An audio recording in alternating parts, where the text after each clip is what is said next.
Olá, querido irmão, querida irmã. Este é o programa Tesouro da Igreja.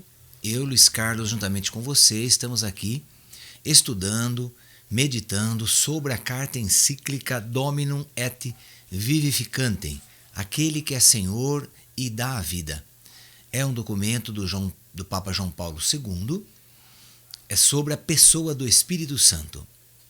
Então, o texto base que ele traz aqui para nós é o texto da despedida de Jesus, quando no cenáculo, na quinta-feira à noite, depois da ceia, depois que eles cearam, então, que Judas saiu dali para atrair Jesus, enfim, aí Jesus começa a conversar com eles.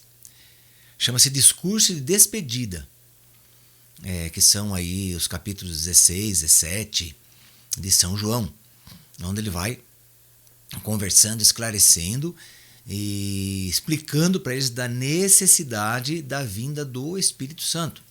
Que ele teria que ir, porque se ele não fosse, o Espírito não poderia vir. Mas se ele fosse, ele enviaria esse Espírito Santo, o que seria melhor. Então ele estava tentando ali convencer os apóstolos de que era melhor ele ir. Os apóstolos não queriam que ele fosse. Mas ele teria que ir, né? Claro. Ser entregue às autoridades, ser julgado por um julgamento iníquo, não é? E ser condenado à morte, aquela coisa toda que vocês sabem. Então, e ele estava ali conversando, então, fazendo o seu discurso de despedida. Esse texto base que o Papa traz aqui para nós. Então, nós estamos aqui no segundo capítulo deste documento, que tem como título O Espírito que convence o mundo quanto ao pecado, que está em João 16, versículo 7, né? E seguintes. Então é sobre esse texto que ele está falando, né? Então hoje, a partir do parágrafo 31 desse documento, nós vamos entrar aqui. A partir deste primeiro testemunho do Pentecostes, a ação do Espírito da Verdade que convence o mundo quanto ao pecado da rejeição de Cristo, anda ligada de modo orgânico com o testemunho que deve ser dado do mistério pascal. O que é o mistério pascal? É do mistério do crucificado e do ressuscitado. O mistério pascal, ele engloba a paixão, a morte e a ressurreição de Cristo. Então são três elementos muito ligados entre si que formam o mistério pascal. Ok? Então, paixão, quer dizer, todo amor que Jesus tem pelos seres humanos. Então, um amor, uma paixão estonteante, uma paixão louca, né? Vamos dizer assim, um amor louco, não é? Amor apaixonado é amor que não tem medidas, não tem limites, né? O amor apaixonado, ele não está nem aí com o que vai acontecer depois. O que importa é ele amar. Então, esse é o amor apaixonado de Jesus. Então, paixão, morte e ressurreição. Esses três elementos constituem o mistério pascal. Então, o que o Papa está falando aí? A partir deste primeiro testemunho de Pentecostes, qual o primeiro testemunho de Pentecostes? Que nós já vimos no último programa nosso. É que Pedro toma a frente, já como chefe da igreja, ele toma a frente, depois que saem desta sala, chamada cenáculo, né? Sala de cima, cenáculos, né? Sala de cima. Depois que saem, já saem dali para testemunhar ao mundo o que aconteceu. E como tinha muita gente, porque a festa de Pentecostes, ela celebrada já há mais de 2000 anos, quando da época de Moisés, né? Foi instituída na época de Moisés. Então, longe de nós aqui, atualmente, está 4000 anos essa festa, né? Mas deles ali, daquele momento dos apóstolos, já faziam 2000 anos que celebravam essa festa, que é a festa da passagem, da libertação do Egito, né? Então, tinha muita gente de todos os lugares, já vimos isso no nosso último encontro, né? Nosso último programa. Então, esse testemunho foi quando Pedro toma a frente e fala: olha, vocês estão enganados, vocês estão pensando que estão bêbados, não estão, visto que é 9 horas da manhã, né, terceira hora do dia. Então, quer dizer, vocês estão enganados, o que está acontecendo aqui é a força, é a graça do Espírito Santo, é o dom do Espírito. E daí ele começa a falar, ele começa a pregar, ele começa a dizer o porquê que está acontecendo aquilo. né? Já vimos isso também no nosso último programa. Agora, o que o Papa está fazendo aqui? Ele está fazendo nos entender, a mim e a você, que o testemunho de Pedro, que é o primeiro testemunho, né? Imediato após o derramamento do Espírito Santo. É imediato. Então, esse é o primeiro testemunho. Esse primeiro testemunho deve ser dado do mistério pascal, desse mistério que eu falei aí, é o mistério do crucificado e do ressuscitado. Então tem que haver uma ligação entre aquele homem pregado na cruz, morto na cruz, que todo mundo viu que ele morreu, mas é o mesmo que ressuscitou. Então ele tem que fazer, o Pedro aqui tem que fazer essa ligação. Tem que fazer aquelas pessoas entenderem, claro, pela força do Espírito, fazer aquelas pessoas entenderem que a mesma pessoa que eles viram crucificado agora está ressuscitado. Então, ele vai dizer, aquele Jesus que vós o matastes, que vós o crucificastes, ele está vivo. Deus o ressuscitou dos mortos. Ele está vivo. Então, esse é o primeiro testemunho. Não é? E nesta conexão, quer dizer, de juntar o Cristo morto com o Cristo ressuscitado, o mesmo convencer quanto ao pecado revela a própria dimensão salvífica. Então, o que é convencer quanto ao pecado? Convencer quanto ao pecado significa que, se você não acreditar que Jesus ressuscitou dos mortos, que ele está vivo e que ele é o nosso Senhor, São Pedro vai dizer isso, né? Aquele que vós o matastes, Deus o constituiu Senhor absoluto. Então, se nós não acreditarmos nisso, nós estamos acreditando no pecado, na morte. Então, nós não teremos a salvação, porque eu estou acreditando na morte. Então, qual que é o meu pecado hoje se eu não acreditar em Jesus? Então, eu não fui convencido pelo Espírito Santo e estou conciso, né, da minha decisão de que Jesus morreu, não ressuscitou coisa alguma. Então eu estou ligado ao pecado que não me salva, que me condena. Assim como Jesus foi condenado, aquele que não acreditar que ele está vivo também está condenado, porque o pecado é condenação. A condenação é uma consequência do pecado, enquanto que a salvação é uma consequência daqueles que creem. Veja que são coisas antagônicas, mas são consequentes, não é? Trata-se de fato de um convencimento que tem como finalidade não a mera acusação do mundo, nem menos ainda apenas a condenação do mundo. Jesus Cristo veio ao mundo não para o condenar, não para julgar, mas sim para o salvar. E isso é bem salientado já neste primeiro discurso, quando São Pedro exclama: saiba toda a casa de Israel, com absoluta certeza, que Deus constituiu, quer dizer, uma constituinte, uma constituição. Né? É como você pegar aí um estatuto de uma empresa, um estatuto de uma fundação, por exemplo, o estatuto da Fundação João 23 que nós temos. Então, ali são as leis que vão reger a nossa fundação. Assim como tem a Constituição do Brasil, que rege todo o Brasil. Então, Deus o constituiu, quer dizer, é uma lei divina. Quando nós observamos essa palavra, né?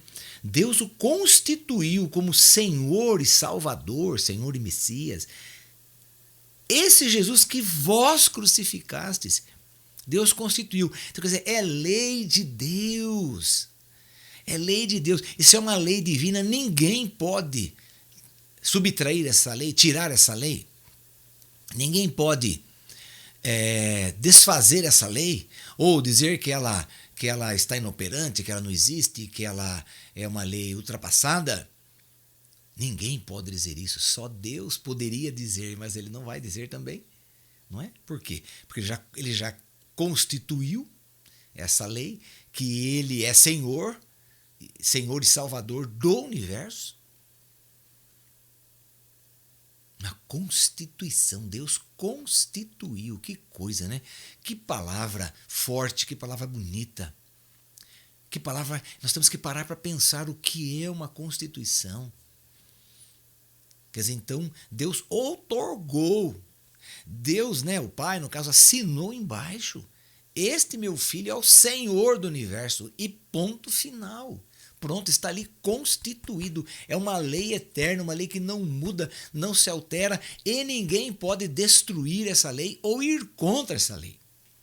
Se você acreditar, né, nessa constituição de que Jesus é o Senhor e você se submeter a esse senhorio, você encontra a salvação. Mas se você não se submeter a esse senhorio, você também já está condenado quanto ao pecado de não acreditar naquele que pode te salvar. Então, por isso que o Espírito Santo é esse trabalhão de nos convencer, né? Em seguida, quando as pessoas presentes perguntaram a São Pedro, né? E aos apóstolos, que devemos fazer, irmãos? Deixa eu só colocar o tempo aqui, que eu esqueci de colocar o tempo aqui, né? Isso lá. Que devemos fazer, irmãos? O mesmo São Pedro respondeu-lhes, convertei-vos e peça cada um o batismo em nome de Jesus Cristo para a remissão dos seus pecados. Recebereis então o dom do Espírito Santo. Então, no comecinho da igreja, eles não tinham entendimento de que o batismo deveria ser em nome do Pai e do Filho e do Espírito Santo. Então, demorou ainda alguns anos para eles entenderem, para o Espírito Santo ir colocando no coração deles essa necessidade do batismo ser no nome das três pessoas divinas. Das três pessoas divinas que constituem uma única divindade. Ok? Então é isso, querido irmão, querida irmã, não é?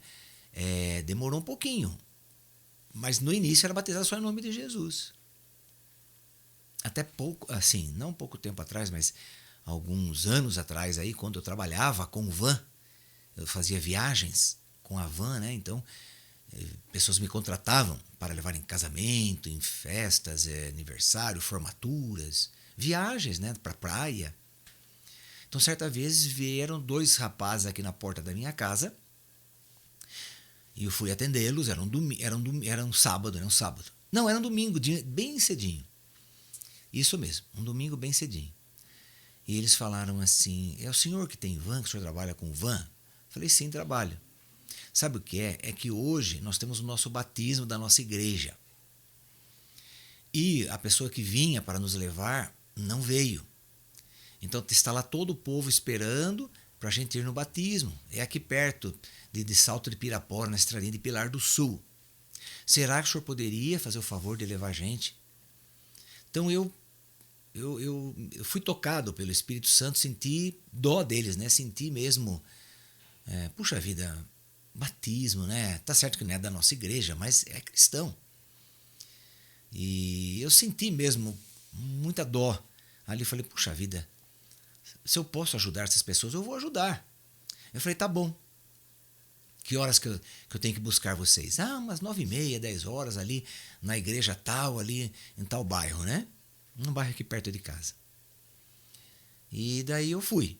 Então, no horário combinado, cheguei lá, tinham ali umas 10 pessoas, mais ou menos. Entraram na van e começaram a fazer as orações deles, os cantos deles, né? Muito diferentes dos nossos cantos. Nossos cantos são muito alegres, né? O deles muito tristes. Até estranhei aquilo. Mas, enfim, rezaram pelo motorista, né? Que no caso era eu, rezaram por mim, etc. Então, tudo bem, maravilha. A hora que chegamos lá, então, nesse local, um lago, né? Numa chácara ali, um laguinho. Então, chegou o pastor deles com uma maleta, abriu a maleta e da maleta montou ali montou um lugarzinho assim, onde a pessoa entrava ali, era de pano, né? Uma armação assim de ferro, bem molinho. E com os panos, a pessoa entrava ali, tirava a roupa, colocava então, se enrolava num pano ali e para mergulhar lá nas águas. E ele só batizava em nome de Jesus. Então isso eu nunca esqueci. Ele só batizava em nome de Jesus. Aí eu falei, de que igreja vocês são? Ah, o nome da nossa igreja é Atos dos Apóstolos 2. Eu falei, Atos dos Apóstolos 2 é o nome da igreja. É, porque nós só batizamos em nome de Jesus. Eu falei, tá bom, tá certo, então tudo bem. Então, quer dizer, então existe uma igreja, como a gente sabe que existem milhares de igrejas. Há um tempo atrás já foi contado isso. Existem mais de 40 mil igrejas cristãs com nomes diferentes. Que as pessoas vão criando, vão fundando igrejas aí na garagem da casa, ou alugam um salãozinho, e vão fundando igrejas aí com qualquer nome, com qualquer passagem da Bíblia, eles vão fundando igreja. A nossa igreja é Filipenses 2, a nossa igreja é Colossenses 3, a nossa igreja é do Cristo ressuscitado, a nossa é do Cristo da Paixão. E assim vai, a nossa igreja é do corpo de Cristo. Eu já fui numa igreja que era, levei as pessoas lá, do corpo de Cristo. Então vão fundando igrejas. E essa então, comentando aqui agora com vocês, né, lembrei dessa passagem da minha vida aí, que eles são de Atos 2, porque só batizavam em nome de Jesus. Bem, continuando aqui então, deste modo, o convencer quanto ao pecado torna-se conjuntamente um convencer quanto à remissão dos pecados pelo poder do Espírito Santo. Então, esse convencer quanto ao pecado, né, ele está ligado naqueles dois processos que eu já falei para vocês também, os processos, né, de redenção e remissão. Então, esse convencer. O que é o processo de redenção? É o pagamento, é o resgate que Cristo nos compra de Satanás no batismo. Quando você é batizado, então, no sacramento do batismo, Jesus compra você de Satanás a preço de sangue. Não tem dinheiro no negócio, tem sangue. Porque antes do batismo, nós estamos sujeitos ao demônio. Nós somos propriedade dele, não é propriedade desde a época de Adão e Eva, por causa do pecado original. Então, como Jesus venceu o pecado original na cruz, quando nós somos batizados, Jesus nos compra de Satanás, porque Satanás nos adquiriu com o pecado original. Quando nós contraímos o pecado original, que é no nosso momento em que nós somos gerados no ventre da nossa mãe, nós contraímos o pecado original. Nesse momento, Satanás nos adquire para ele, nós somos dele, pertencemos a ele. Não tem como negar isso. Aí Jesus vem nos comprar de Satanás, né? O preço que ele paga é o preço do sangue dele. Então isso chama-se redenção. Após Jesus nos ter comprado de Satanás, ele perdoa os nossos pecados, que é a remissão. Remir, perdoar, apagar, sumir com o pecado, entende? Então nosso pecado não é que ele foi esquecido por Jesus Cristo, não é que ele foi, agora não tem mais valor, não é isso. Remissão é apagamento completo, o pecado não existe mais, ele deixou de existir. Gostaria que você entendesse muito bem isso. Quando Jesus perdoa o seu pecado não existe mais. Então, por exemplo, você cometeu aí um adultério. Aí você se arrependeu, falou, nossa, onde que eu estava com a cabeça quando fiz isso? Meu Deus do céu, ofendi a Deus, ofendi os céus, ofendi minha esposa, ofendi minha família, me ofendi. Mas que coisa que eu fui fazer, uma coisa tão absurda. Então, caiu numa armadilha, né?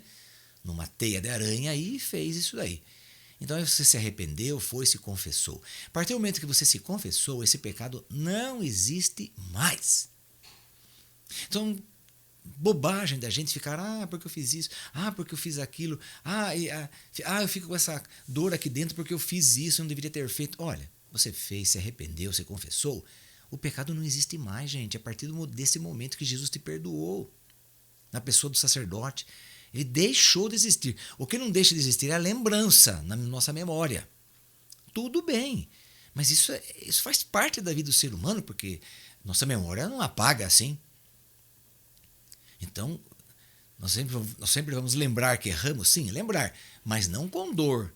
Não, eu lembro, mas não quero nem lembrar, eu renuncio a essa lembrança, Porque eu já fui perdoado por Jesus Cristo. Esse pecado não existe mais. Satanás, não adianta você ficar jogando na minha cara esse pecado, porque ele não existe mais. E ponto final. E joga na cara de Satanás isso daí. Fala, não adianta ficar jogando isso para mim. Isso não existe mais. Olha que decisão maravilhosa que você vai tomar na sua vida. Entende isso, querido irmão? Então, convence quanto à remissão dos pecados. É o Espírito Santo que convence você que você foi remido e que pronto, não existe mais pecado. São Pedro, no seu discurso em Jerusalém, nesse dia aí, exorta a conversão, como Jesus exortava os seus ouvintes no início de sua atividade messiânica. A conversão exige a convicção do pecado e contém em si o juízo interior da consciência, e este, sendo uma comprovação da ação do Espírito da Verdade no íntimo do homem, torna-se ao mesmo tempo o novo princípio da generosa dádiva da graça e do amor. Então, o que o Papa está falando aqui? Que a conversão... Então, São Pedro exorta aquelas pessoas à conversão. Convertei-vos. O que devemos fazer, Senhor? O que devemos fazer para nos salvar? O que devemos fazer? Convertei-vos ao Senhor e peço o batismo. Então, esta conversão tem que ser uma convicção do pecado. Quer dizer, eu tenho que estar convencido de que eu sou pecador, sim. E que tenho pecado, sim. E quero me livrar deles, sim. Quero buscar a santidade? Quero. Quero renunciar ao pecado? Quero. Então isso é uma convicção. Uma convicção que você tem que ter. O que é uma convicção? É algo que você está convencido. Então o Espírito Santo convenceu você de que você tem que parar com a vida de pecado que você tem. Então o que diz Jesus? Se você quer me seguir, ótimo.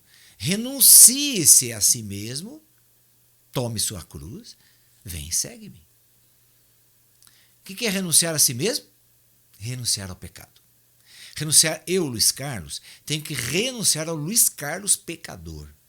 E tenho que trazer à tona o Luiz Carlos que tem que buscar a santidade. Que vai buscar as bem-aventuranças. Que vai buscar cumprir o Evangelho de Cristo. Que vai buscar seguir os mandamentos de Deus. Então o Luiz Carlos novo tem que ir nascendo em mim. Esse Luiz Carlos novo tem que ir crescendo em mim, crescendo. E o Luiz Carlos velho tem que ir morrendo, sendo destruído. O Luiz Carlos velho tem que ser destruído, porque o Luiz Carlos velho não serve para nada. O Luiz Carlos novo, esse sim tem importância para Deus. Entende isso, querido irmão, querida irmã? Então você é um homem novo, você é uma mulher nova, a partir do momento em que você se deixou convencer pelo Espírito Santo, e esse Espírito Santo está fazendo você tomar a convicção, ter a convicção de que você tem que renunciar ao pecado. E como é gostoso pecar, né? O pecado é gostoso de fazer. Pois então, temos que deixar de ter esse prazer que nos leva à morte. Veja que é um prazer que nos leva à morte, gente. É a mesma coisa que um drogado. A hora que ele se droga, ele sente um prazer. Ele sente que ele entrou numa atmosfera diferente, numa era diferente. Ele sente uma coisa gostosa. Ok. Mas é uma droga, está matando ele. Mesma coisa o pecado. O pecado é gostoso de fazer? Mas é como uma droga, está matando a gente. Então por isso que eu tenho que renunciar a isso. Para buscar o que é de Deus, os valores divinos. Então isso é obra do Espírito Santo, não é? Então a conversão exige a convicção do pecado e contém em si o juízo interior da consciência. O que é juízo interior? É aquela vozinha que fala aqui na sua consciência, que fala, Luiz Carlos, não vá fazer isso, filho. Você vai fazer isso, olha o que vai acontecer. Aí o Luiz Carlos fala assim, não vai acontecer nada, vai dar tudo certo. Eu vou fazer assim, ninguém vai saber, pronto, eu vou fazer. Aí, tá vendo? Então o Luiz Carlos ouviu a voz da consciência demoníaca e não ouviu a voz da consciência da sabedoria de Deus. Tá vendo? Então a gente peca porque quer. A gente peca porque quer. Porque é uma decisão que eu tomei de pecar. Então é isso que o Papa está falando assim, eu tenho que tomar a decisão de não pecar. Como que eu tomo a decisão de não pecar? Quando eu deixo me convencer pelo Espírito Santo. Aí eu adquiro uma convicção interna de que eu não posso pecar. Luiz Carlos, vamos fazer tal coisa? Não, isso eu não posso fazer. Luiz Carlos, vamos fazer tal. Vamos ali, a gente, em vez de cobrar 10%, cobra 20%. Não vou fazer isso. Não vou fazer. Mas o que é isso? Você, imagine, você está sendo uma pessoa antiquada. Tem que ser uma pessoa moderna. O moderno agora faz tatuagem, o moderno agora faz isso, faz aquilo. Você tem que ser uma pessoa assim. Não é? Então, vem gente querendo nos convencer do contrário. E o Espírito Santo quer trabalhar na gente. Então, é isso que o Papa está dizendo aqui. Ok? Então, exige o juízo interior da consciência e quer dizer, o juízo interior da consciência, sendo uma comprovação da ação do Espírito da verdade no íntimo do homem, torna-se ao mesmo tempo novo princípio da generosa dádiva da graça e do amor. Então, quando eu e você, quando nós nos deixamos convencer pelo Espírito Santo, nós entramos num novo princípio de vida. Novo princípio de vida. Que princípio é esse? Da generosa dádiva, generoso dom da graça e do amor de Deus. Qual que é a generosa dádiva do amor de Deus? Está aqui, 2 pontos. Recebei o Espírito Santo. Assim, neste convencer quanto ao pecado, descobrimos uma dupla dádiva. O dom da verdade da consciência e o dom da certeza da redenção. Então vamos lá. Dom da verdade da consciência. Quando eu recebo a graça do Espírito Santo, quando me deixo convencer por ele, a primeira dádiva que eu recebo é o dom da verdade da consciência. Então a minha consciência vai ser iluminada pela luz de Cristo, que é a verdade. Jesus disse que ele é a verdade, né? Eu sou a vida, eu sou a verdade, né? Ele fala isso. Então, Jesus Cristo é a verdade. O que o Espírito Santo tem que fazer em nós? Colocar a luz de Cristo, que é a luz da verdade. Então a nossa consciência fica iluminada pela luz da verdade. A nossa consciência já não está mais em trevas, nas trevas da mentira, da corrupção, do engano, da malvadeza, do pecado. Não está mais nessas trevas. Quando a luz de Cristo chega na minha mente, ela ilumina a minha consciência e daí eu passo a enxergar, nossa, aquilo ali é pecado, não sabia. Eu fiz aquilo, nossa, não posso fazer mais. Essa decisão, não posso tomar mais essa decisão agora porque olha, no que vai resultar. Então, a luz de Cristo vem me iluminar. Então, esse é o primeiro dom de Deus, quando você se deixa convencer pelo Espírito Santo. Segundo dom de Deus, o dom da certeza da redenção. Eu fui comprado por Jesus de Satanás. Ele pagou o resgate por mim, isso é redenção.